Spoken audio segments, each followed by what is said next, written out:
ہمارے بزرگوں کا تجربہ ہے کہ اگر کسی شخص کا حافظہ کمزور ہو، پڑھتا ہے مگر یاد نہیں رہتا، تو یہ دعا پڑھا کرے، یہ دعا کیا کرے، رب زدنی علما، اس سے حافظہ بھی قوی ہوگا۔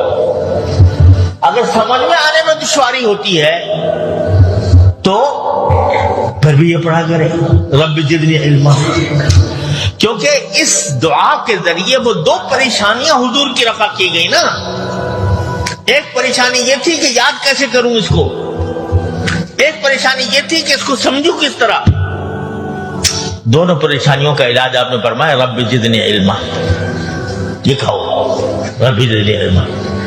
تو یہ اصل میں جو دعا سکھائی گئی وہ حافظے کی تقویت کے لیے اور سمجھنے کی تقویت کے لیے، لہذا بزرگوں نے کہا کہ یہ دعا جو ہے یہ دونوں کاموں کے لیے فائدہ مند ہے۔ اس سے حافظہ بھی بڑھتا ہے، اس سے فہم بھی بڑھتی ہے، سمجھ بھی بڑھتی ہے۔ اور یہ میں بار بار آپ سے عرض کرتا رہا ہوں کہ جب اللہ تعالیٰ فرماتے ہیں قل، یہ کہو، تو یہ ناممکن بات ہے کہ وہ ہم سے کہیں کہ یہ مانگو مجھ سے، وہ کہ نہیں دیتا۔